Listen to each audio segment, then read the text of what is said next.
LinkedIn here. I'm still not sure like how long it takes for LinkedIn to pop up or whatever. Yeah, I'm gonna take your share here whenever I get it, and then I'm gonna reshare it. Yeah, I don't see you on LinkedIn yet. There we go. Yeah, so I'm gonna share this to my LinkedIn. Let's see, we're live. Great. Okay. Okay. Cool. So hello everyone. This is the Yagni You Ain't Gonna Need It podcast / live stream. This is a podcast and live stream to discuss programming, data science, cloud, careers, and other topics. Your hosts are Noah Gift and Matt Harrison, and we're joined today with Alfredo Deza. Welcome, Alfredo. Hi, thank you for having me. Yeah, and in here we try and distill these topics: programming, data science, cloud, whatnot, down to the essentials and the things that you don't need or what you do need. So we'll start off just by saying hi, everyone, and sort of an update. What do you got going on, Noah?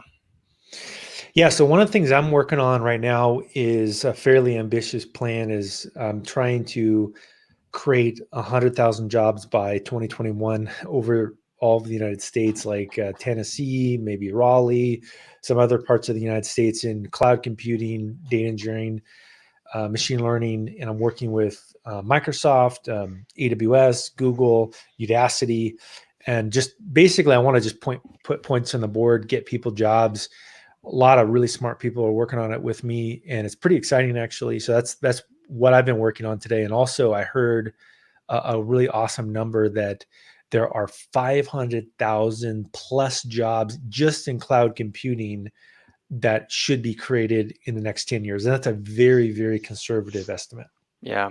And as we're recording this, for those who aren't listening live, this is May 7th. We're sort of in the middle of this COVID-19 pandemic. I mean, numbers of unemployment are very high, but even still, I mean, I'm getting job offers almost every day for people, or not job offers, but people who are looking to hire. And so there are jobs out there, I believe, and I'm not trying to like make light of people who have lost jobs or whatnot, but don't, if you lost your job recently, don't give up hope. But there is work to go around. Alfredo, what about you? You want to give us like a 30-second intro and then tell us what you've been working on, and we'll sort of dive in more to you a little bit later as well. Yeah, sure. So intro, well, I'm a Python developer, but really just a technologist that really likes all things technology. Got into Python because of Noah. Noah is to blame. He told me like what we made when I was a system administrator, and he said, "Oh, you really need to learn some Python." And then he convinced me to present at PyCon. So that's how I got to PyCon. Awesome. And Noah actually was living in Atlanta at the time, and Noah, correct me if I'm wrong, but I think you started the thing of like trying to get PyCon into Atlanta, and you were organizing the local meetup, right? Yeah. So when at the time, this was I think 2000. So the way I got into 2009. I think even 7, maybe even. So I grew up in Southern California. I worked in film in Los Angeles. I worked for Disney and Sony, and then I moved from Sony ImageWorks, which was an awesome job. And I probably would have had a totally different career. Like 2005, I think I moved to Atlanta, something like that, because my wife and I decided to have a kid near her family. And then basically, I started getting jobs in Atlanta and moving there, and then I met you. And then at the same time, I was helping work with there's already a Python user group there, but I was helping get the first PyCon to come to Atlanta. Mm-hmm. And so at the time, actually, we had the largest Python user group in the United States, actually, at the Atlanta Python user group. And that's kind of where, we initially met. Awesome. Yeah, we met, and he convinced me to, like, as I was learning Python, he said, "Oh, you need to set some goals and objectives you need to present a PyCon. So I thought it was pretty ridiculous because I was just learning. It's like, what am I going to possibly present to an audience that that is supposed to be coming to a big event like PyCon? And I did, and it got accepted, and that's how I presented. And this is my one and only time that I presented at PyCon, even though I tried numerous times to present later on. 2010 was the one time that my presentation got accepted. Yeah. I tried many different times. At some point, I was like, okay, it seems like it doesn't matter my subject. Like I can't nail another one. So yeah, I've been doing a bunch of Python for a few years and doing all kinds of different things with Python, from web development to more of like file system stuff. Like I work with the Ceph team. Ceph is a distributed file system storage. So I work with them for a bunch of years, I think like seven years or so, and doing a lot of Python, but more like Unix-y kind of tooling. And last year, Noah and I like reconnected. I mean, we've sort of been in touch-ish throughout the years, but last year was like, hey, so how are you doing? What about writing a book? And I said, that sounds intimidating, but sure, I'll take it. And we cranked up a whole book in like a few months, and we got we teamed up with a couple of other guys, Greek Georgiou and Kennedy Berman. And after a few months, we had a book with O'Reilly, and it was great.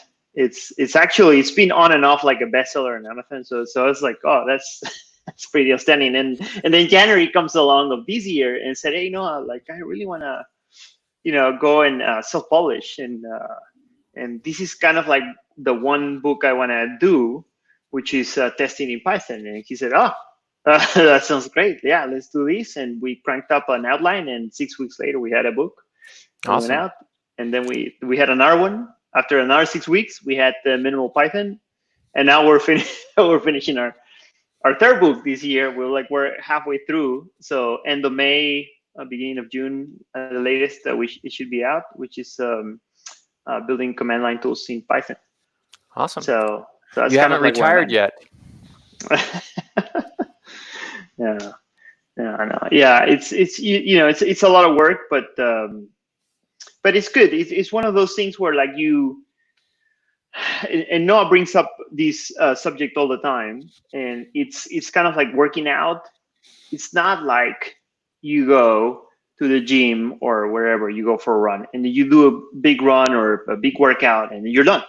Like that's not how it works, right? Like you have to go in and every day just a little bit. And you don't have to kill yourself one day and say, oh yeah, I went to the gym and I'm done, which is I think kind of like how the majority, that's how gyms get their biggest membership spike on January, because everybody wants to like meet their goals, and and then February drops down. That it's not like I just do a little bit every day. So I wake up super early and try to start my chapters, put 500, kind of like roughly the 500 word kind of like objective every day. And then you're not like massacring yourself. It's like, oh my goodness, it's like I have to produce like 2 chapters in one day and it's just horrible. No, it's just write 500 words a day, and then you try to rinse and repeat. And a week or a week and a half or 2 weeks later, I mean, you have a chapter. So that's awesome. And then you keep going, and then you have a book. Yeah, so not a sprint, but more of a marathon. And if anyone thinks that like coming in and writing a book is something you can just knock out, it's probably they need to reconsider that. I think, you can probably speak to this, the difference between self-publishing and working with a publisher, and maybe we can comment on that, or we can jump into our main topic as well. But I think a lot of people that are in my audience, I know I've had multiple people talk to me about writing a book and what's my advice there. So this might be interesting to some of them. So it maybe in a minute or so, Noah and Alfredo, could you sort of give your pros and cons to self-publishing versus working with a publisher? Yeah, I think that the self-publishing is actually, in a way, not a bad entry point. In that there's a little bit of a barrier to entry where you have to understand the nature of a bureaucracy to do a published book, like from a major publisher. And that's one of the things. It's taken me, I'm going to turn 45 this year, so I'm getting up there. And one of the things I now understand is that the nature of a bureaucracy, and the nature of a bureaucracy is that, like, it is a thing that is very slow moving, and there's people you have to deal with, and it takes a long time. And, and with publishing, if you're not prepared to deal with the fact that it's inefficient, you'll be very frustrated, because the initial interaction with the people publishing your book has nothing to do with writing the book. They're two totally different skills. Now, with self-publishing, you can skip that step and you can just write a book, because it's almost like we were talking before we went online. It was like exercising or going on a bike ride or a run or something. Or I think all of us have run a marathon. And so it's kind of like, it would be like, hey, I'm going to run a marathon. And, it's hard work. Running a marathon is not easy. It would be like you had to first go to the DMV and start negotiate with someone to change your name on your license or something first. It would be like, whoa, this is a skill that is very complex. It's going to take me all day. And then maybe I don't actually get them to change my name on the license. And it is orthogonal to you running a marathon. There's literally nothing that's similar about. Yeah. Let me give maybe a concrete example for those who are listening who maybe are like, what are you talking about? But like, most book publishers, when you want to write a book, you have to do this pitch, and it's basically almost like a novel that you have to write, which is this pitch. And part of that is like a business plan. You have to say, here's the competing books, here's the population that would buy my book. And most people who are publishing, they're like, I don't care, I just want to talk about this. I don't really care what the audience is, or go out and do something you have to have an MBA for to jump this hurdle to even write a book. I think my description about this whole thing is working in a startup with you're the second engineers working at the startup, and working with a big company that is just 20,000 employees. In a 20,000 employee company, big business, you want to say, oh, well, I want to do X. And it's whoa, wait a second. We need to what's your design? What's the target audience? There's a lot of moving parts here. We need to have different approvals. Startup is you know what? We need to do this thing, and I'm gonna just whip something up, and off we go. It's oh, whoa, it became a product, or oh, it didn't become a product because nobody's interested. It's oh, it doesn't matter. I did it didn't work out. We'll try something else. Yeah. So there's that flexibility versus more planning, more structured stuff. At least that's how I feel. I feel when Noah and I, we've been doing self-publishing, we take executive decisions on the fly. It's I think we should do this, and I agree. Let's do it. Boom, yeah. There we go. We didn't need to wait for approval or anything. We did it. Yeah. And it's almost like I was talking to some people yesterday actually about my experience, because I'm basically retired from ever getting a job ever again. It's just don't need to, right?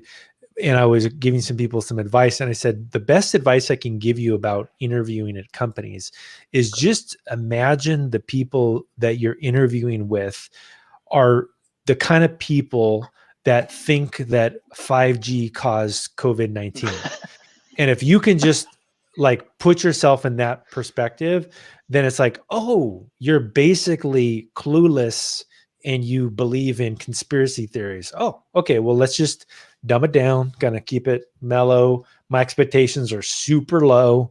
If I even get you to walk across the street and, push the light to make the street go, that's awesome. But that's kind of this, because the hiring process we've talked about it before is so conspiracy driven, anti-vaxxer, 5G COVID-19 kind of style. And I would say it's a little bit like that with like publishing in a way. It's like you're basically like, it's like Willy Wonka's chocolate factory. You're just like, what?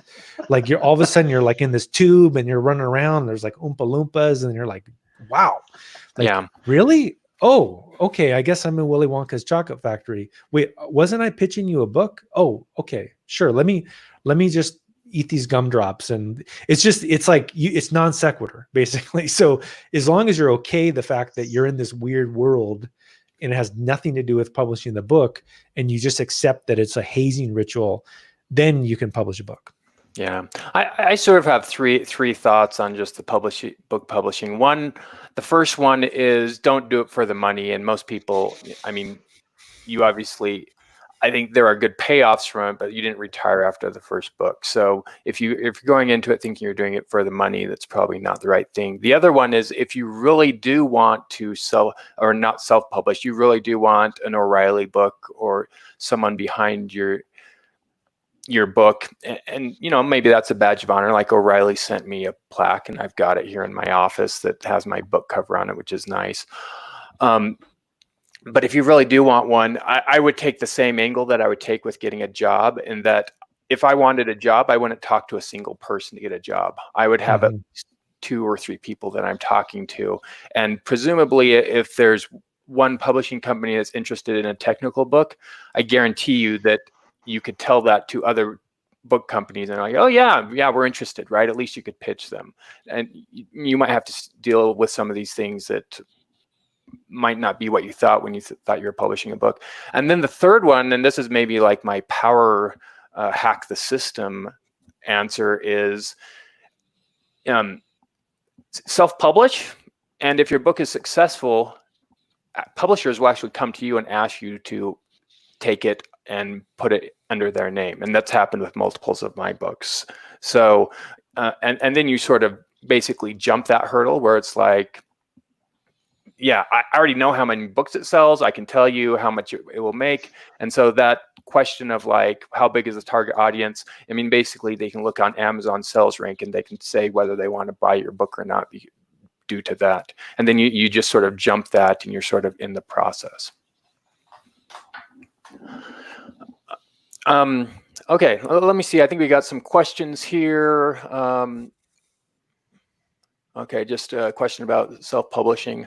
Yeah, I think that's pretty good. Maybe we can come in and dive more into books another time, the whole process here. One of the reasons Noah, besides being a friend of Alfredo, and I've actually known, I think I met Alfredo at that PyCon where you talked, or was that your first PyCon? I think I met you if it wasn't 2010, which was the first PyCon in Atlanta, it was the next one. But I still have pictures of like this. My first time I was I had signed up for the Testing in Python mailing list, which is by the way one of the where all the testing gurus in Python are. And that's like I was asking questions like Noah was like, oh, you should join this mailing list and ask questions. You should know about testing. And so I started becoming like someone that is really interested in testing. So I started asking questions, and then all of a sudden like Michael Ford is asking is answering my emails. It's like, oh, this is pretty incredible. And then they said, well, we're all going to Atlanta, and there's just going to be this thing which I had no idea about. And that's I think this was like the third Testing in Python Birds of Feather group meeting, and I went with my camera, I took a bunch of pictures, had a blast, and I think I remember taking pictures of you, and I think that's where I met a bunch of people. But I more than anything, I remember seeing you in Santa Clara, and you bringing me a 2-liter bottle of soda from Peru. You said, hey, yeah, the Inca Cola. Yeah. So, hey, Alfredo, like you're from Peru, so I bought you this soda that I just found. Yellow. Yeah. But yeah, it's been years. And Santa Clara was 2012, 13, something like that, maybe 14. Like that. Yeah, and yeah, so it's been a while. It's been a while. Yeah. Yeah, so good to have you here. So maybe we'll jump gears here and talk about sports here. And so this might be a little bit weird, like a bunch of nerds talking about sports. And I, I don't know. I mean, I'm not any sort of sports guru at all. I mean, my kids know more about most real sports than I do. I have a computer science degree, but I am interested in staying healthy. And I would say like Noah said, I think all of us have run marathons. I actually haven't run a marathon, but I've done 2 ultra marathons. So I think that counts. I skipped the 26 and went straight to counts. 50. One of them was 52 miles, which was due to getting lost somewhere, so put in a little extra. But and then I've also played a lot of ultimate frisbee, which I sort of consider like maybe hipster soccer. It's like, soccer really doesn't exist in the U.S., but in college I played a lot of ultimate. Let's say I put in my 10,000 hours playing ultimate. So I played a lot of club and university frisbee, and that's been something that has actually, I mean, I would recommend, if you're interested in sort of a hack for staying fit and staying healthy, find some sort of group that you can do things with that you like, that when you do it, it's not really like exercise, it's more fun. And so, I started playing ultimate in 1994 or 5. And so, I mean, it's been a long time, but like for a while there in college, I was playing ultimate like 6 days a week. And when I lived in the Bay Area, I played ultimate with people who worked at Google and Microsoft and basically every big company. I was playing like pickup ultimate with them, or app. Like I played with people who were like doing the secret project at Apple that they wouldn't talk about, and then the iPod came out, and they're like, "Oh yeah, we worked on that." I'm like, "Oh, that's awesome." But Golden Gate Park or the beach, like Ocean Beach, or where'd you play? It was in Cupertino. So there's a game in Cupertino right down the street from Apple. So played a bunch of pickup in Cupertino, and then Palo Alto has a nice little game there where you'd get like venture capitalists there and people working at all sorts of things. Yeah, so I mean, not that you have to play ultimate or whatever, but I think I've found like that's been like a good thing for me sanity wise, just to sort of step out and have something to do, and also break up my day, but also to stay in shape. So it's funny. It was funny you mentioned the ultimate, because I got to, when I was in high school, I played football, track, and basketball, and then in college it was a failed walk-on to decathlon Division I, and it just didn't make it. And then I was still kind of toying with, maybe I could still. And I have to admit, for a second, I thought maybe I could go to the Olympics for decathlon. It entered my mind, and I also was like, can I play professional basketball? And so I was still thinking, maybe I could play professional sports. I could dunk a basketball since 8th grade. I had pretty good vertical jump. Wow. I had shot 70% 3-point range in high school. And so I had some skills. But it was one of those things where I'm like on the cusp. And then after I graduated from college, then I did train for a bit, and I was going to a tryout for there's 2 teams actually. I'd already talked to the coaches. There was a team in I think might have been Utah actually, and then also a team in Europe to play basically professional basketball. And again, not a lot of money, like $20K or something, because people I trained with were professional basketball players, not at the NBA level, but at like lower level. Yeah, essentially it was called CBA back then. Okay. But and so I mean, I had just enough talent that was irritating. That was like, maybe I should try something. But at the time, I also was like, as a backup plan, I applied to some jobs. and I happened to get a job at Caltech in Pasadena. And I was like, ooh, boy, this is interesting. This might be actually a good opportunity. And so I kind of chickened out a little bit and decided to take the safe route and work in IT at Caltech. And then it's funny because I was in, pretty good shape. And then I started playing ultimate Frisbee at Caltech. And then I met all these people, and that's where I learned Python. It was almost like peer pressure. Like everybody I played ultimate with was a Python program. And I was like, oh boy, I better learn Python or they're not going to like me. So it was almost like I was in this whole jock world where I'm playing with pro athletes and everything. And then I entered this like nerd world. And then I was like, oh, whoa, I better like learn Python or like they won't like me. And so then literally if I wouldn't have learned Python in 2000 from playing ultimate Frisbee, I 100% wouldn't be doing what I'm doing right now. And there was just kind of like a chain of events. And then it's funny because I lived in LA for a while, and I would play ultimate on the beach in Santa Monica, which is awesome. And there's actually a guy that asked me to play professional ultimate Frisbee at one point. And I was like, well, what's the pay? He's like, well, nothing. And I was like, no, I think I'm good. I think I'm good. He's like, sound professional. well, it was literally professional ultimate. There was a team in Santa Monica, and it's like, yeah. So we wake up in the morning, and then we do like sand repeats and everything, and then we do all this stuff, and then we have to travel. And I was like, what's the pay? It's like $0. I was like, no, I think I'm good. No, I think I'm, sport. Yeah, like no, I'm good. No, well, great. We'll have to, when we meet up, we'll have to throw a disc around. Yeah, I can throw the hammer. I can throw forehand. I got a pretty good forehand. Got a pretty good backhand. I like ultimate. Ultimate is, and especially sand ultimate. It to me is that's the purest form of ultimate. Grass is good. It's kind of fun to play with people that can throw like full field grass and everything.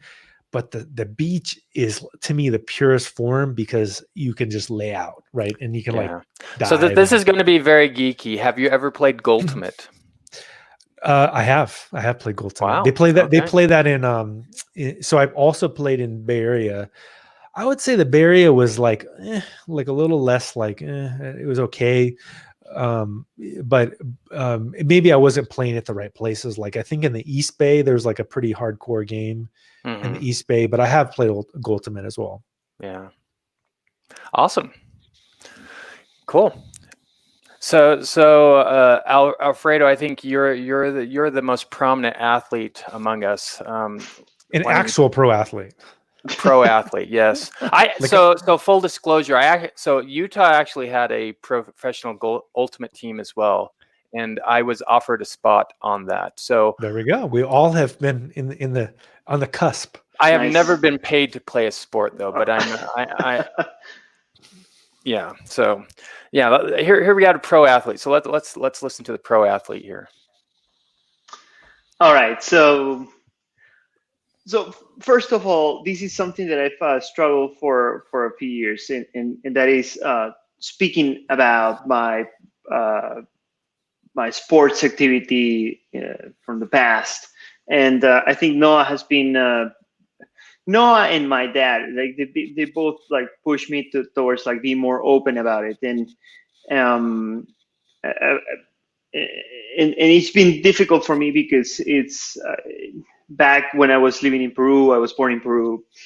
It was quite a big deal. So there were a few events where I succeeded, and it was very, very good for me, for my career, and I had like a tremendous impact for the whole country. So one of them was I was the first world champion in track and field that Peru has had, and I don't think that anyone else has done that before in Peru or still today, and that was a big deal. So I came back to Peru after winning, and it was a massive, thing. I was in the front of the first page of all of the major newspapers and getting TV interviews and radio interviews. It was a big deal. This was back in '98. I was 18 years old, and it was pretty much everywhere. And this went on, and I went to the Olympic Games in 2004, and I did the high jump, and I did horrible in the high jump in the Olympic Games.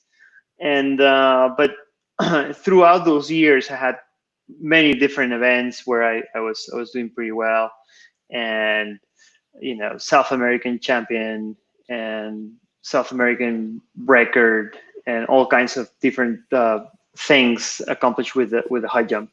So then I got married right after the Olympic Games. I was sponsored. There was this big company that was sponsoring me, and then they cut me off when I was at the Olympic Games. They were going bankrupt, and they were closing operations back in Peru. This was a big telco company from the U.S. They closed operations in Peru, and then they canceled my contract while I was in the Olympic Games. They sent a notarized letter to my parents' house. Home. Yes, something like that. And my dad, both my dad and my mom were with me at the Olympic Games. My dad was part of the Peruvian Olympic Committee, so he was right there in the stadium where I was competing, and in the inauguration it was something pretty special. My dad was also in the Olympic Games back in Mexico City, so it was pretty special. But yeah, so they canceled my contract, and he tells me right after, like after the competition is done, and it's like, oh, like they sent this letter, kind of like a cheap shot. And a few months afterwards, I get married. I got married in 2005, and then decide to come to the US. So when I decide to come to the US, it's very different from coming in an environment where you're very well known. And one of my dad's arguments for me to stay back in Peru and not move to the US was like, here in Peru, everybody knows you. The doors will open just because they know you. You're a familiar face. You're everywhere. You're like, people know you, and nobody knows you in the US. And that's going to be very tough and more difficult for you to overcome. And I actually thought that was something that I was looking forward to. I was looking forward to not being considered an athlete and being considered something else, and basically reinvent myself into something else. And I kind of like did, with the help of many different people. One of them, Noah, for sure. And I was willing to do the hard work and do many different things to achieve, catch up on my knowledge. I went to college for just a few months and then dropped out. I couldn't take the training and the school, college and studying. Like it wasn't for me. So I don't come from a traditional computer science background. So all of these things was just really difficult for me, but I decided to just put up with it and try to learn and improve. And I saw that as a way out moving forward. But all of that meant that I didn't want to portray myself as like, oh, by the way, I went to Olympic Games, or I was a professional athlete, or I did this, I did that. And it's like, I was more happy to talk to you about, yeah, I wrote this library and I like this text editor and all of these other geeky stuff. And I've never, it wasn't even on my LinkedIn profile for a while. It wasn't on my resume. It would drive my dad nuts. He was like, are you insane? You need to put an Olympic athlete everywhere. People in the US and everywhere else think this is a big deal and it's a great thing. And you're insane for not doing that. But I was struggling with all of this internally. I was like, I don't want to, this is not me. I want to be this other person. I want to be this other dude that, does software development and does technology. And it wasn't until recently where I just came to terms with it and said, okay, I think this is really a good thing. And now that I've kind of accomplished a bunch of things that I wanted to accomplish, like writing a book and being more well known in the community, in whatever community you want to, like either the text editor community or Python or whatever I'm at. And so I'm like, yeah, and by the way, yes, I did this thing, because what would happen at work would be like, I would go into a company, start off, and people would be like, well, so I searched your name on Google the other day. It's like, is that you? Like, no way. It's like, yeah. So why didn't you say anything? It's like, well, I'm not gonna go around, like with my hat that says Olympic athlete everywhere. But people would be like, well, they couldn't believe that was an actual thing. Well, I would say, one of the differences between, if I had to look at Olympic athlete or somebody that got a degree from Harvard, because Harvard, I think, is the number one school. And I would say, what's the difference in what's more impressive, Harvard grad or Olympic athlete? I would say Olympic athlete. And the reason why is that you can't have a rich dad that buys you a degree at Harvard. Like buys you a Olympic. Well, he said his point. dad was on the Olympic committee, didn't he? Yeah. But oh man, like that does not buy you anything. That's not how, like, especially in a third world country, like that does not mean. In the case of like Stanford or Harvard, we know this, and elite. This is one of the problems with elite degrees right now, is that if your dad is wealthy, they donate to the school and they get you in. Look at Jared Kushner. I mean, it's pretty obvious the guy's not running with a full deck, and he got a Harvard degree. So if I had to see, what am I personally think is more impressive, a Harvard degree or Olympic, went to the Olympics, I would say Olympic is more impressive. So in a way, I would say that's kind of like a lot of people lead with, I went to Harvard. I think it's not bad to say I lead with, hey, I went to Olympics. Like, what did you do? It's like, oh, well, my dad had was like a crook and went to jail. And then before he went to jail, he like gave Harvard a bunch of money and then got me in. Oh, that's nice to know. Which again is the story with Kushner. Like, his dad was a felon, paid Harvard a bunch of money and got him into Harvard. I think Olympic athlete is much more impressive. Yeah, kudos to you, Alfredo. What would you say sort of made the change or made you I guess embrace it, or yeah, I'll just leave it at that. I think it was some sort of sense of accomplishment and feeling like, yeah, I feel pretty comfortable in the role where I'm at. Mm-hmm. That mentioning the Olympic background doesn't diminish who I am or what do I do, and it's not like I got a free ticket. Yeah. Right. Back in Peru, it would have felt like that. And there's this one story that happened to me. I was working in this is actually the company where I met Noah, a very small media agency here in Atlanta. And I was just a sysadmin. Like, I didn't even have an office, and my office was in this small server room. So I was just sitting right next to the racks. I had my chair, my desk, and it's like, and actually that was Noah's office as well for a few months. And so it was just a sysadmin. And one time, almost every other Friday, we would go to this pizza place that was just like 3-4 blocks away from it. And so this one Friday, like a whole group from the office was just going there. So I tagged along.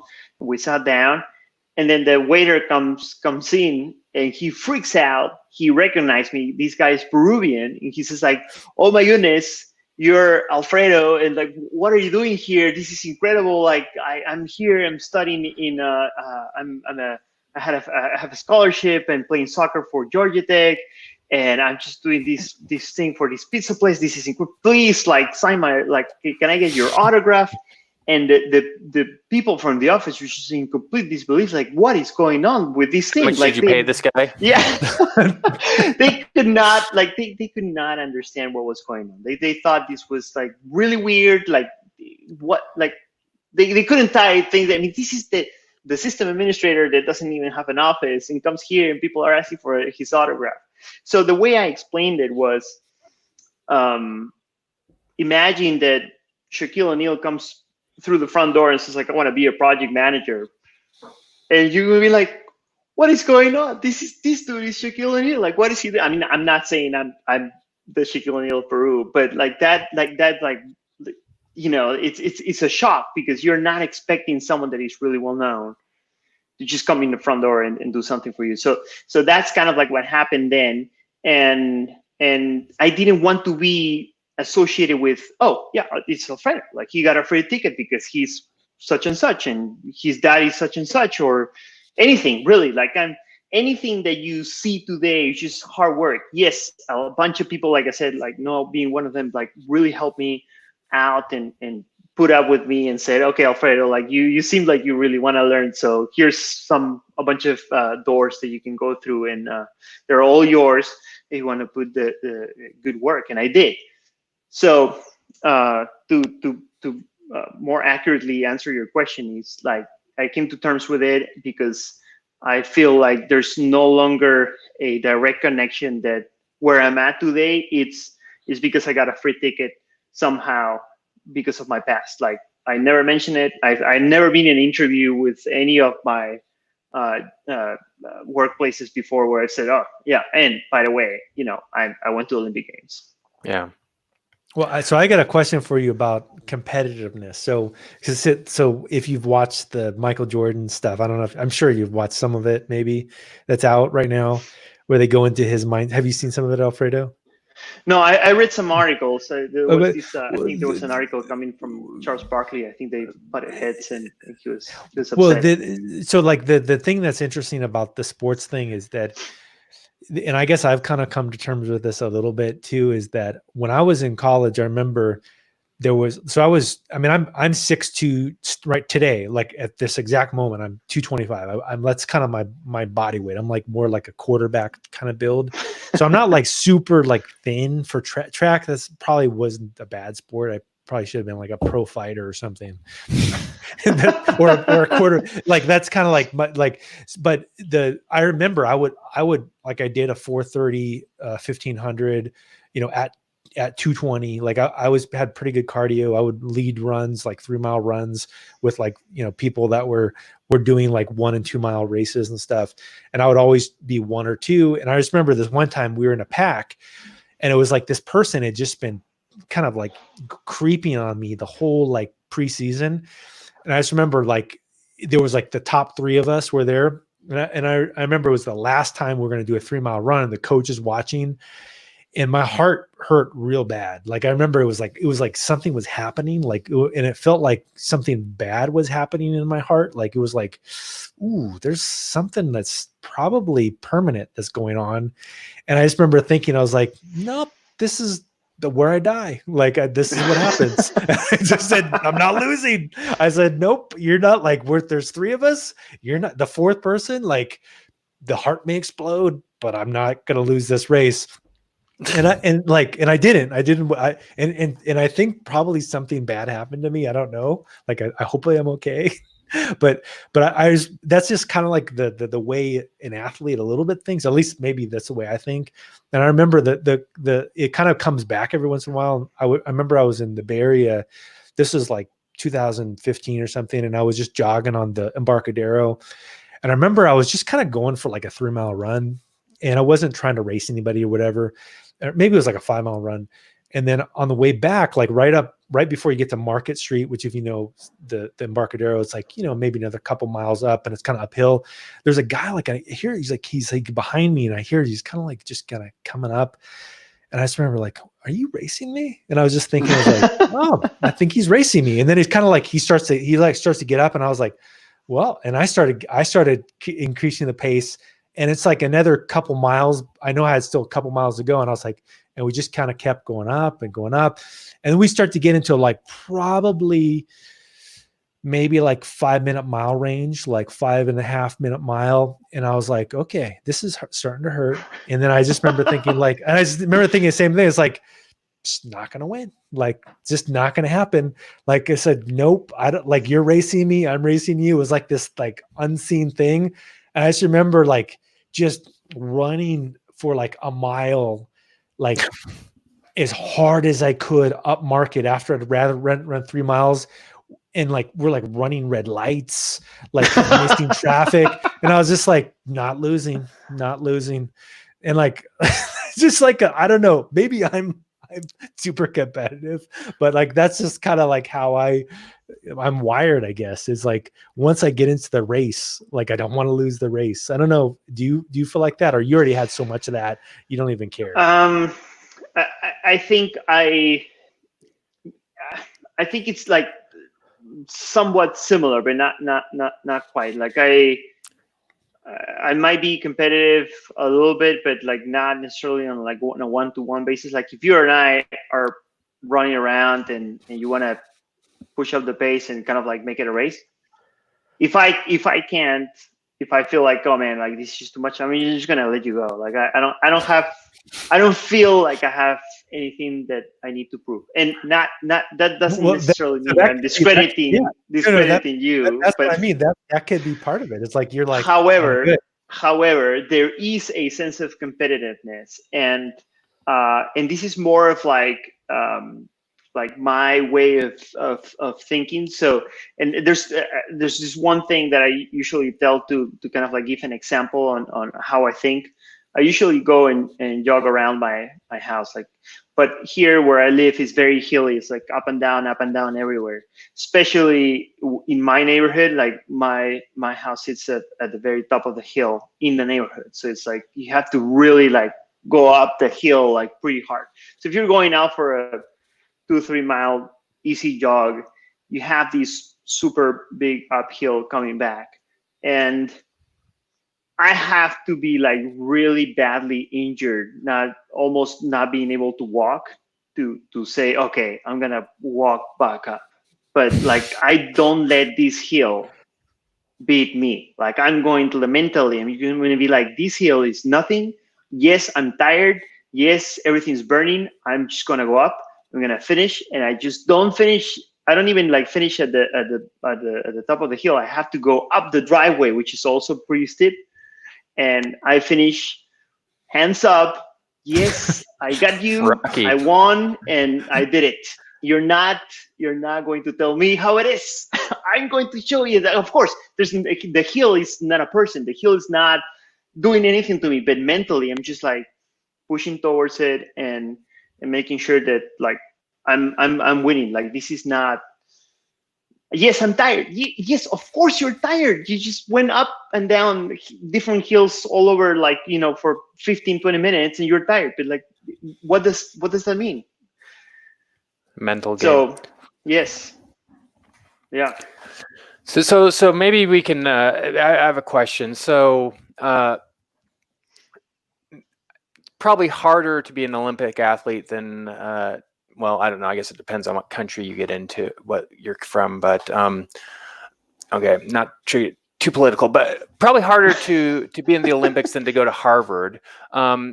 So most of the people who are listening to this probably are not Olympic athletes, or probably aren't qualified to do that. So what would you say? Like most of the people who are listening to this, probably have a tech job, or I imagine almost all of them do, or want to, or are sort of in that industry. What would you say, like, is there a takeaway, or is there something applicable that they should do or can apply sort of from your learnings, Alfredo?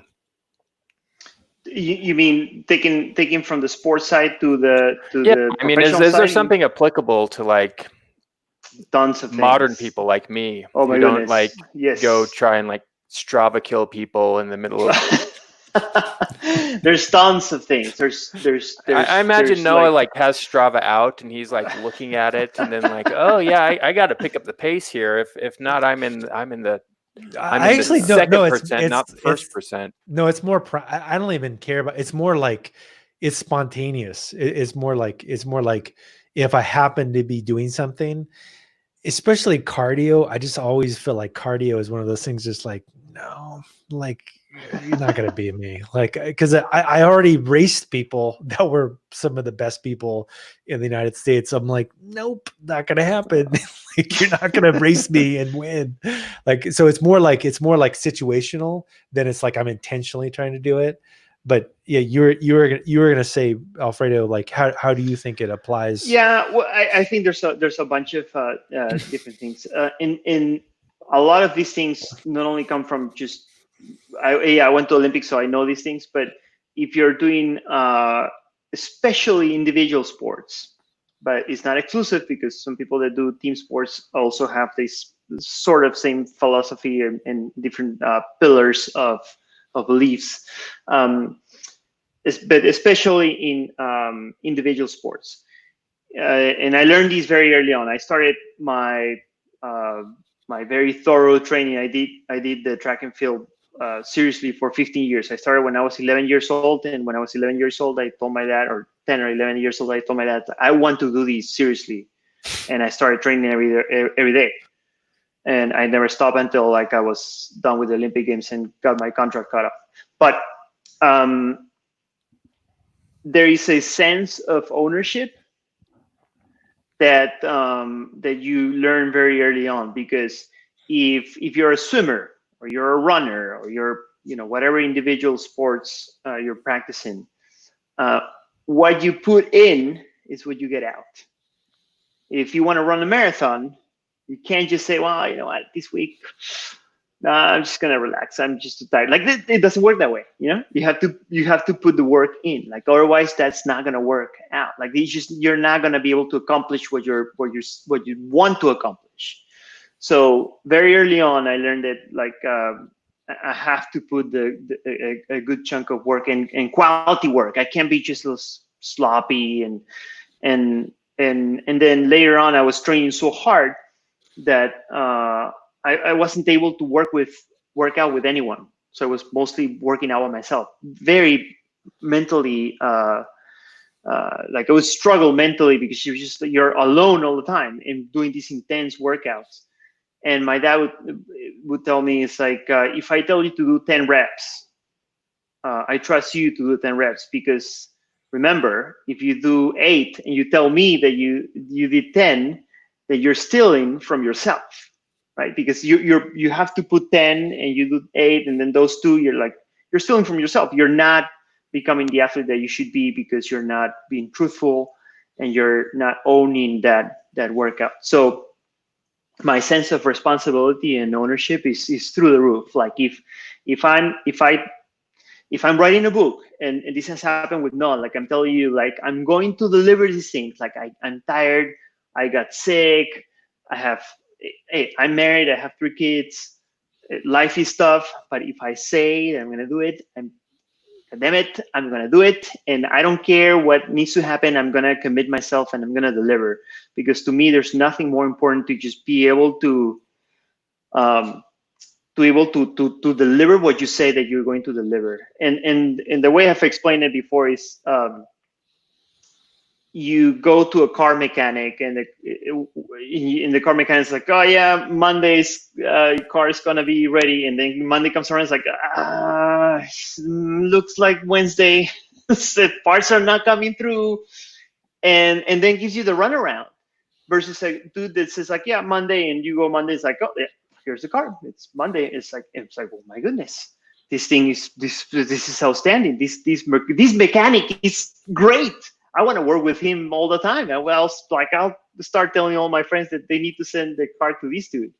So there's a sense of that, and you don't necessarily need to go to the Olympic Games to learn that, but there's these things that I mean, I could talk to you about hours, but primarily ownership and a sense of like, I really want to be one with my word. And if I'm saying I'm going to deliver, and I swear, like this, and Noah can tell me if I'm incorrect, but like we've had situations where we had to deliver things, and we were writing for the book for O'Reilly, and O'Reilly has a very strict schedule, and it's like, hey, if you don't deliver these chapters here, we might even take the book away from you. And it's like someone else had fallen back, and I was like, I'm not losing this book because someone is just falling behind. We had to kind of like do something heroic to meet our deadline. Yeah, and I was already ahead of schedule with my chapters, and I had to produce a chapter like a whole Saturday and Sunday, like go and spend hours producing an extra chapter just so that we would meet and be on schedule. And it sucks, it sucks. It's horrible. You do it. It's hard work. And I still remember, like, back in my mind, my kid was like, it was summertime. My kid's like, Dad, are you going to go to the pool with us? It's like, you know what? I can't. I need to stay back and finish this thing. it's like, Dad, but didn't you work out like the whole week or the whole past 2 weeks trying to get these chips? Like, yes, but someone didn't deliver. I have to step up and do it. And my kid was like, oh, well, I mean, that doesn't sound fair. It doesn't matter. Yes, Yeah, it's not fair. I'm just going to do it. And so when I started writing the books with Nog, he said, Dad, so is this thing going to happen again where you're not going to the pool with us because you're writing a book? It's like, no, this sounds different. It's a different person. Yeah, different person, like, so ownership, delivering things on time, and being true to yourself. Like if I'm not gonna slack off. Like you're working with me, I'm gonna be 100% in and put what needs to happen. Awesome. Well, I was just saying, similar to that, the other thing I've kind of learned from sports is that I've learned to channel my anger into a positive, sustained fuel. So like I kind of like package it into like a clean burning like I thought it was pack. punching your screen as channeling your anger, hitting your head on the keyboard. There's That's why you have a mechanical keyboard.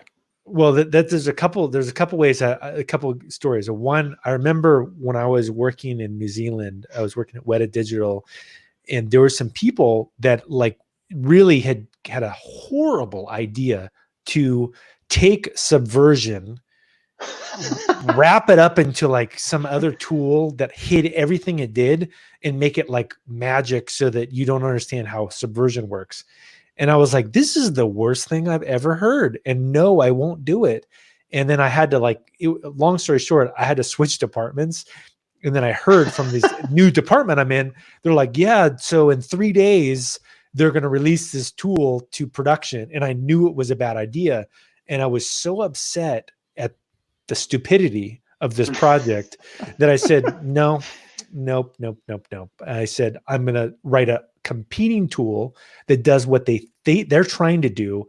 And I'm going to write it. They took a year. I'm going to do it in 3 days. I'm not going to sleep. I'm just going to channel this rage and I'm going to stay up. And I did it. And I did it. I did not sleep for 3 days straight. I wrote code and I released a tool before they even got their tool out, snuck it in. And then everybody in the company started to use it. And I was like, yeah, I felt good. That was one. Then another time. Did your heart start feeling weird after like 60 hours? It wasn't healthy. It was not healthy. And then another time I remember like when I was new Alfredo, the iOS came out and I was going to write an app and then I decided, it's whatever. I moved to New Zealand, I think at the time. And then when the OS 10 store came out, the Mac desktop store, I was like, I have no excuse. I was like, you know how to write Objective-C mostly. You should write an app. And I remember I got an email and I was like, I'm better than this. I need to write an app and put it in the store. And I just closed my door. It was like I had a full-time job and I was in an MBA program and it was Christmas break.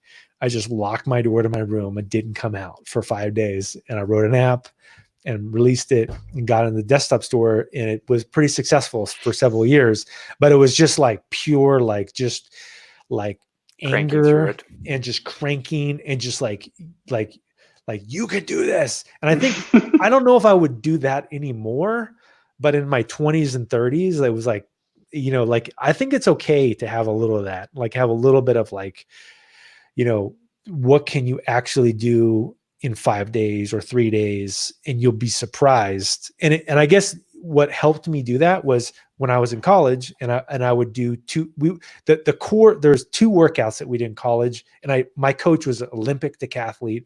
He was on the team with the Visa team. And so I knew this guy was Olympic caliber decathlete. He's in 30 and I'm running repeats with him.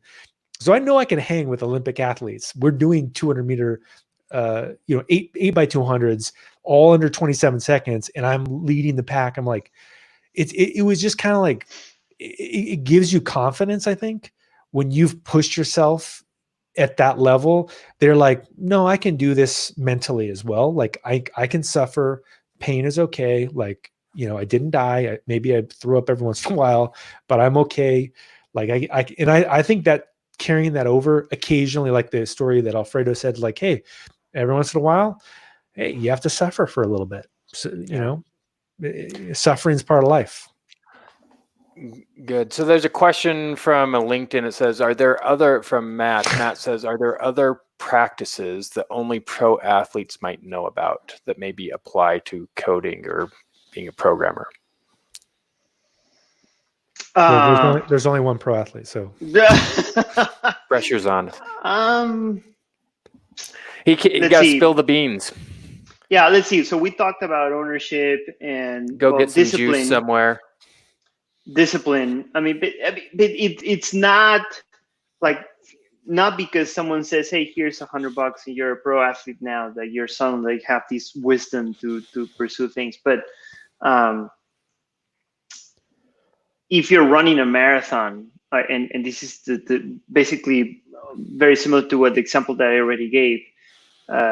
You can't just run a marathon if you're not disciplined. You know, you have to put in the good work, and if you're disciplined about what you do and you have ownership and you continue, you persevere, you have this perseverance in your, every day you do a little bit, I mean, you're gonna get there.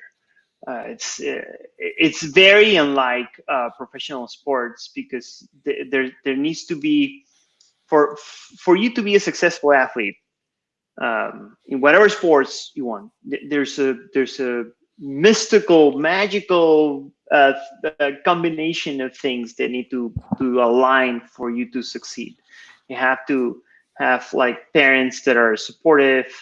You have to have like an environment that is conducive for you to be an athlete. So if you could be a fantastic ice hockey player, but you're born in South America, that's just not going to happen, right? So there's that. You have to meet like a coach that understands, like, really at a good level, like who this kid that is showing up that has like abilities is able to do, and like he has to have the knowledge to be able to get you there to that next step, and understand when he needs to let you go for someone else to get you and continue your journey. So a lot of things need to happen, and that it doesn't magically just like it's like, oh, okay, so now you're here and now you know how to succeed at law school or technology or whatever you want to call it. But there's a lot of athletes that I know, even some that went to the Olympic Games, that were just complete, like just garbage, just like terrible people, terrible. Like you cannot take like even any substance from anything that they've ever done to say, oh yeah, like this guy went to the Olympic Games, he must have some good advice. And they're just like terrible, bad. But like this one guy was injured, he lied his way.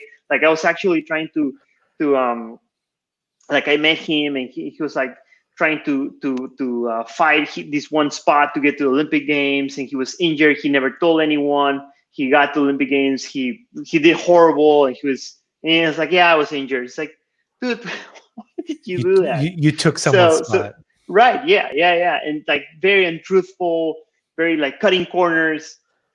So, I mean, and then you look at his life. Well, he didn't have his parents, like he didn't have like a conducive environment, like all of these things that I'm telling you about. So I was very lucky. My dad was like very supportive. He never pressured me into anything. It was me just stepping up and saying, I want to do this.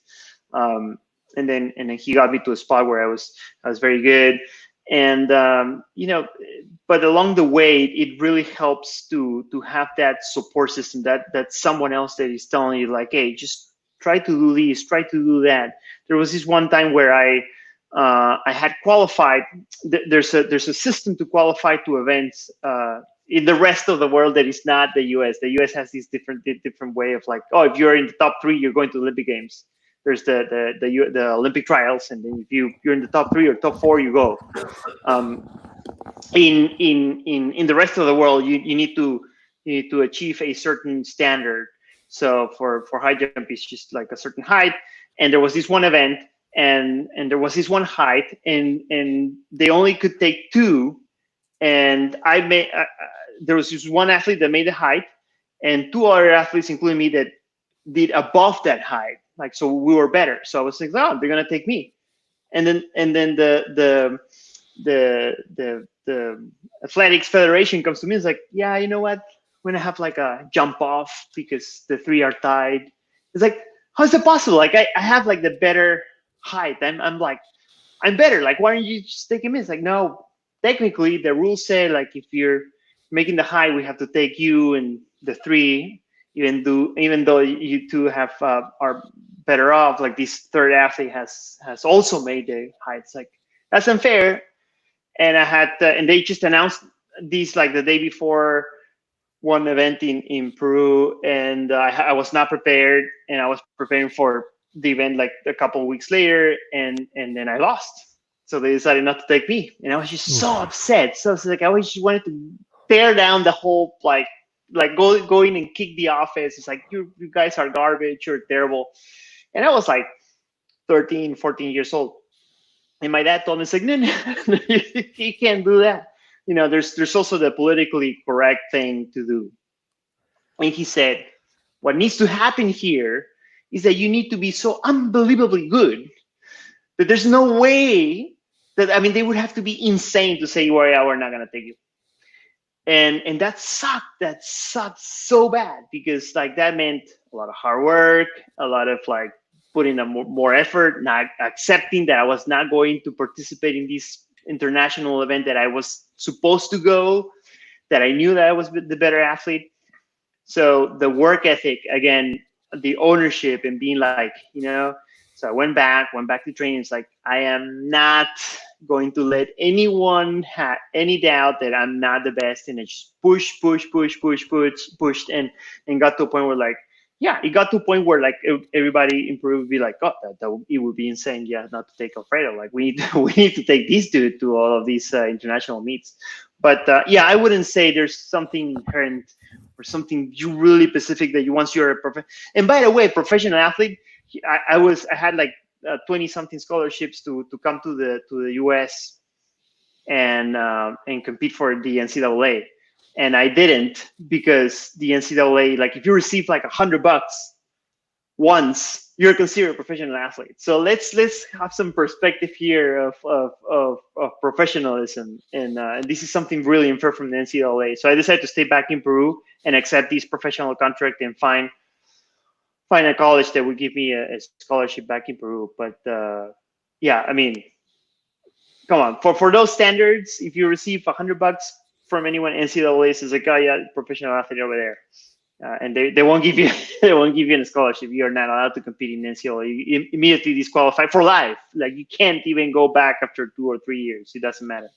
So I would say, and I'm pretty sure it's similar for you for you both, and hopefully I'm not putting words that you haven't thought of or said, but I think putting the hard work in is going to get you to places, and that's what I would recommend the most. Yeah, I mean, just to echo that, I would say, just to build on the thought that a lot of work is sort of a marathon, and so it's just more of this small and steady, consistent things, and not everyone has to be like the creator of Python or the top hacker in the world, right? But to have some success, you've got to focus on the fundamentals and focus on the basics, and I think a lot of people can do that and have success. I'd say another thing is just I think a lot of professional athletes listen to their body and are pretty in tune with their body, and so they know what to work on, or they have coaches who can help them work on that. And I think a lot of people, as far as like career wise, are probably have blinders on and they're like focused on something, but they can't really see the big picture, right? And so you know, trying to apply that same mentality of a professional athlete to maybe your career or from the tech point of view might be a little bit difficult for a lot of people. Yeah, there's another thing I usually like to mention is that Matt, do you play a musical instrument? I don't, but my kids do.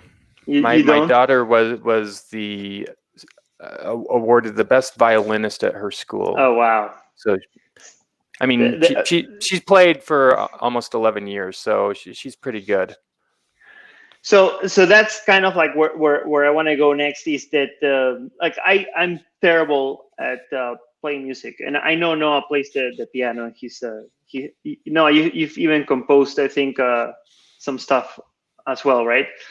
I've never composed anything. I'm terrible, absolutely 100% terrible at anything related to music. I can't sing. I can't play musical instruments. I had to take music class when I was in high school, and I was so bad that I would make my teacher just completely fall asleep when it was my turn to show him what I had learned in that class.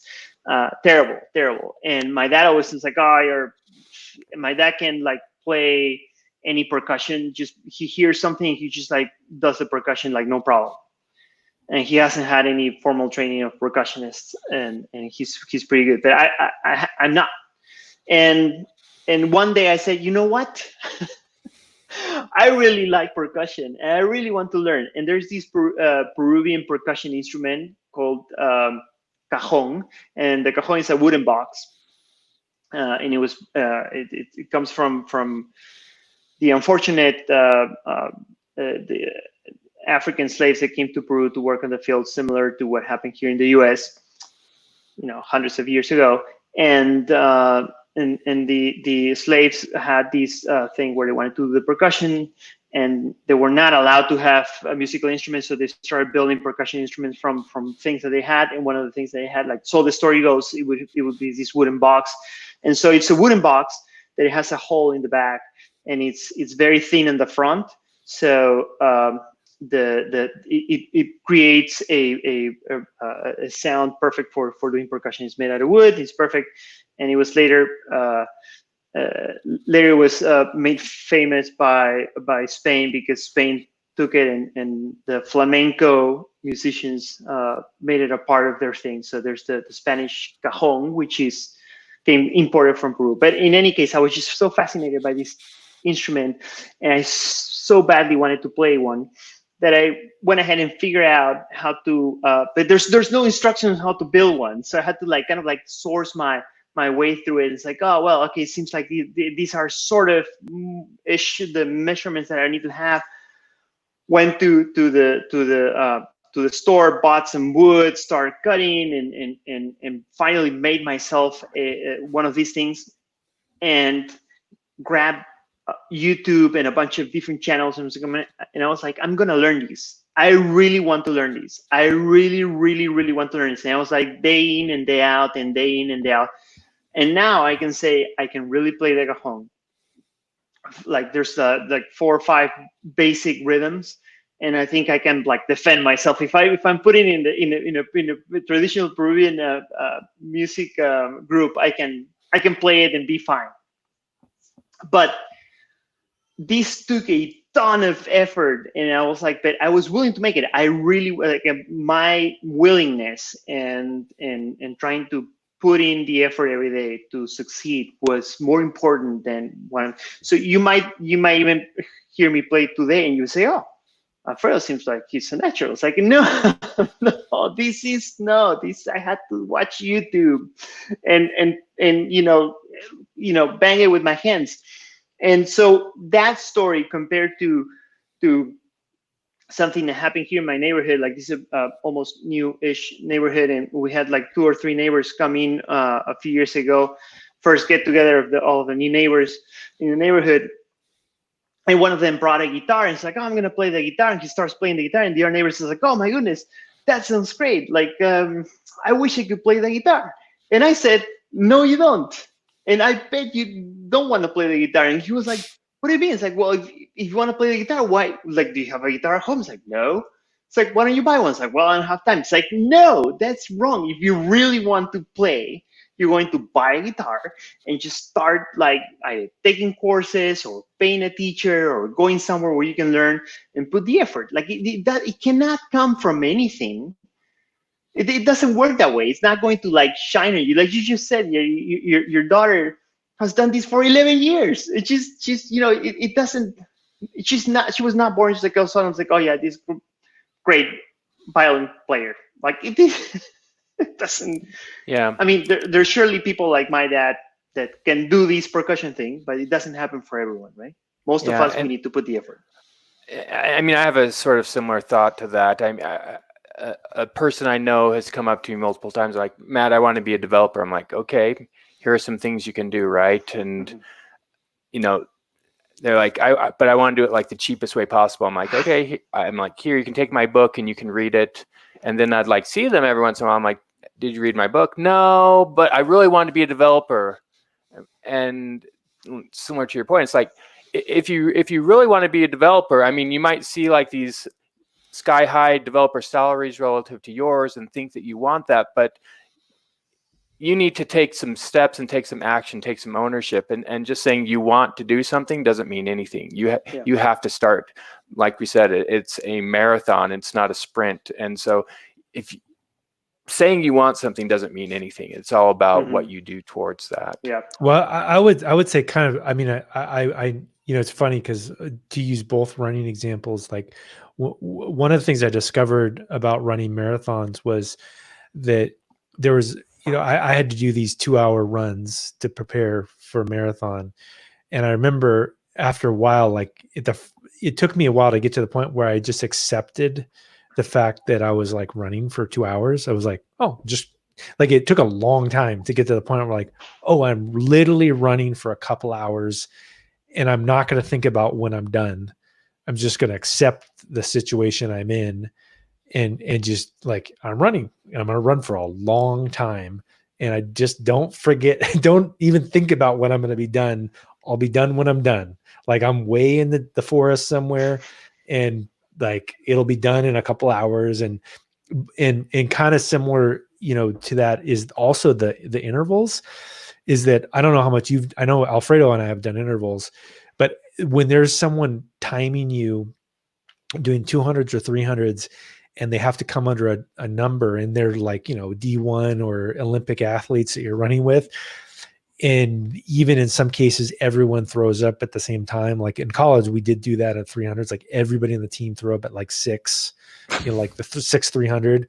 Is that they're like, you accept also a different kind of suffering, and you accept the fact that like this feels really bad and I don't want to do it. And even I remember doing 200s. There's a period, like it was probably like maybe the 20th 200 that I did, where I did these 8x200s, where I was like, what am I doing? I just remember there's a period where I was just like, what is this? Like, why am I doing this? This is like, it would be like if I had like a hot knife and I was like carving my arm out, and I'll be like, wait, why are you putting a hot knife through your arm? Like, who does this? Like, this is not like a good thing to do. But not that you need to do that, but like, I think there's at least a little bit of that you can't shy away from. I would say, because I do teach a lot of students, that the biggest thing that I feel like is missing that gets someone to the next level is kind of what you guys are saying, is just look, there's a price that you're going to have to pay, and it's not intellectual. It's actually psychological. Yeah, and mental. once you accept the fact that there's an 8x200 or a marathon or a whatever, and you're going to have to suffer and grind through it. And once you accept that, then you're good. That's it. That's all there is to be a programmer. It's not intellectual ability at all. It's just, it's basically like a tolerance for suffering for a brief period of time. Or sacrificing something else, right? Sacrificing, saying, I'm not going to view Netflix, but instead of 2 hours or 3 hours, I'm going to do this, right? And so if you look at an athlete's putting in the time to do that. And if, someone can say they want to do this all they want, but then they go home and watch Netflix or whatever. Yeah. Sorry, I cut you off, Alfredo. No. And I'd say that's exactly what I think as well. Regardless, if you don't have these, like, I'm pretty sure there's smarter people than I am. And I actually, the other day I was talking with this one friend. He taught himself English. It's like he was living in Peru. It's like, you know what, I'm gonna grab these books here. I'm gonna learn English, and I like security. I like games. So I'm gonna start poking at games and find security holes and these things. So he started like learning programming like that. And the other day I was talking to him, so I said, hey, you know, like I'm doing a little bit of Go development these days, and I'm struggling. It's like so hard because again, my background is not on computer science, so all these types and values and reference like they just drive me nuts, and I have not been exposed to that before. I'm just like came from system administration to Python, and have never done something like a C-like language. And he said, oh, it's just, you know, pretty easy. I'm trying Rust right now. You should try Rust. I'm like, wait a second. I'm struggling with Go. I'm not gonna go into Rust, and I need to do this for work. And so I'm really struggling. But so what I wanted to add is just that, like, it doesn't matter at like what's your level of like, are you an athlete extraordinaire that you're like just so talented that things come easy to you? I mean, maybe, but you know, if you're not, you're still you still have to put a lot of effort into it. And similar to development, like if you're super smart, like I mean, you still have to put, you know, like man, like I've struggled with Python, and I'm struggling with Go, and I've struggled with Bash before that. Like it's always a struggle. It's always something. You can't get everything for free. Like the struggle is real. It's there, and you have to suck it up and push through. Yeah, and I would say that there are ways that are more effective or more easier to do that. I mean, I'll give an example. I knew someone who learned English from reading the King James Bible in English. Oh, and wow. so this person spoke English with a Spanish accent in Old English, basically, right? And so, I mean, since I speak some Spanish, I could understand them, but it was like no one speaks English like that, right? And so, I mean, similar to that, I think a lot of people sort of try and like force their way through things where they don't know what they don't know. And if you can have a coach or a mentor, I mean, Noah and I see this a lot because we're sort of in the middle of it, but if you have someone sort of similar to a pro athlete, you have someone timing you and telling you exactly what things to do, you're going to get better a lot faster. And if you have someone who knows and can see what you can't see and can give you advice, they can sort of put rocket boosters on you and get you there a lot faster than me just sort of saying, well, I'm just going to, you know, I'm going to train for a marathon. I'm going to do my own training schedule, right? Yeah, that's actually a very good point that you bring up, because on one hand, I think that the suffering is a normal component that I would say maybe the most important component to achieve things is an appetite for suffering.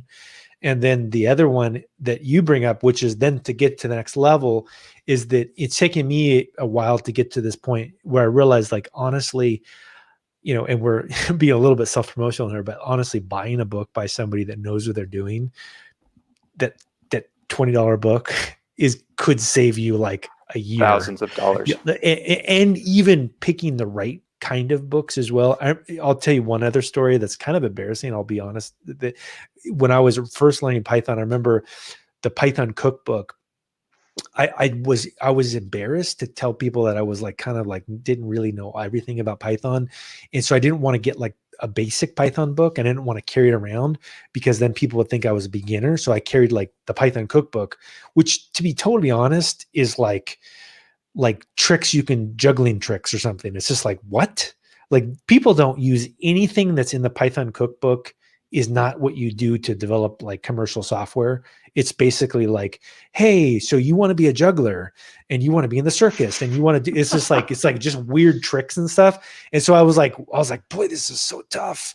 Boy, I'll never be a programmer. And I just grinded a year of productivity out because my ego was so high that I didn't want people to know how bad I really was. So I think those are the other two things, is like accepting the fact that like it's okay to like not know things and to ask for help, and then also to be okay to like pay somebody or take a course or whatever that like could literally take years off of what you're doing, because like somebody that knows what they're doing says, hold on, actually just do this. And then it turns out that like, whoa, you just saved me 5 years. Thank you.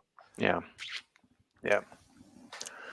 Awesome. Well, we've been going for a while here. It's been nice to have you, Alfredo. Maybe let's try and wrap it up. Have a closing thought. So if you have a closing thought or maybe an action item for the audience, what would it be?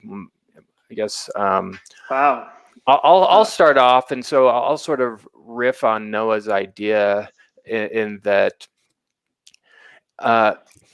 Yeah, if you want to improve on something, be it athletic or just taking care of your body, you don't have to. I don't think anyone's here is saying that you need to be a professional athlete, but I think moderation and taking care of your body is definitely a very smart investment, especially for someone who needs to use their body, or I mean, at least to be able to type or whatnot. I would say try and pull your eyes out and like take a look at yourself, like really how you look, not how you think you look, and talk to someone who you trust and ask for feedback. Ask like what advice would you give me? And that's going to sort of take a little bit of humility, or maybe it's maybe like Noah saying, oh yeah, I'm going to carry around like the basics of Python book, right? But to his point, he said, like, I kind of wasted a year because my pride or my ego was letting me, not really advance how I want to. And so if you have someone who you trust and can give you advice, my advice would be to ask them for it and sort of say, hey, if you were me, what would you do? And I think you'll probably find some things that are interesting from their response. You want to go, Alfredo? Yeah. Yeah, I agree with that, Matt. And I will be more than happy, like if anyone wants to reach me on LinkedIn or any of the other social networks, I'm happy to answer questions within reason. But one thing that stuck with me was that we've talked a bunch about my professional sports background, but one thing that like I recently changed jobs, and I was talking with this good friend of mine, like excellent developer from my previous job, and I was telling him like, yeah, I'm in this new job. I think it's great, and I think I told him like I think you should just look for opportunities if you're not happy, and try to look for something that is more suitable to your. I mean, I think you're incredible. I think you're so good, and you would do great anywhere. And he told me something that made me feel like a little bit bad. And this is kind of like where I wanna what I wanna like put emphasis today, especially because we've talked so much about the sports background. He said, Alfredo, like, I think you're doing great. You've changed jobs. I think your new job is great. But you know what? I wasn't an Olympic athlete. I'm not you.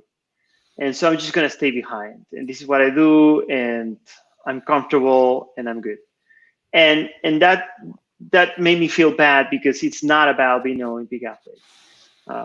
If you grab my resume, if you grab my LinkedIn profile, you take Olympic athlete away, I think you can still get a good glimpse of who am I, and what do I do, and what type of person I am, and where I'm headed. So don't let, like, if you're watching this today or you're listening to this today, don't let the Olympic background or the professional athlete thing overshine anything that you might want to do, where you are like, I want to be a developer. I want to be a professional developer, and I have a computer science degree. And I also wasn't a professional athlete, and I didn't want to do Olympics, so I'm never gonna. So that's not gonna happen because Alfredo did it, and I don't have this thing and that thing, and that's not what it means at all. Like, just put a ownership and grit and persevere and do good work, and things should like fall into place. Yeah, it's funny because I deal with this a lot with students, and I'll just make it really quick. Is that I feel like the formula is be okay with some suffering. You don't have to like, totally kill yourself, but just know that will be suffering and accept it. And then 2 is that don't doubt yourself, that you're like, one of the other things that I've, struggled with at different points in my life. I was like, man, I'm stupid. I'll never learn this. And like, and fortunately I had some people in my life that I met were like, hey, you're smart, and then it kind of like, oh, I guess I am okay.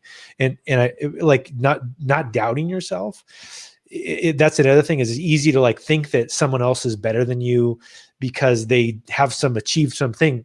That's actually, the intelligence has nothing to do with it. It's really just do it, have the grit and have the determination, and then make sure you set and achieve goals.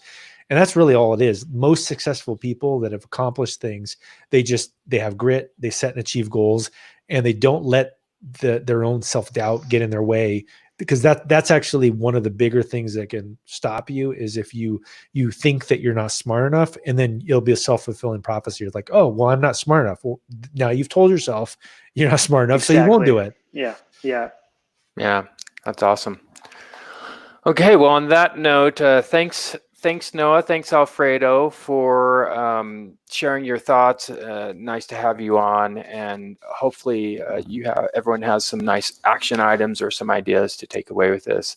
To the audience, people watching or listening, if you have ideas or thoughts or questions, let us know, and we'll try to address them in future episodes. So have a great rest of your day, evening, or morning, whatever it is, and we'll see you later. Bye, everyone.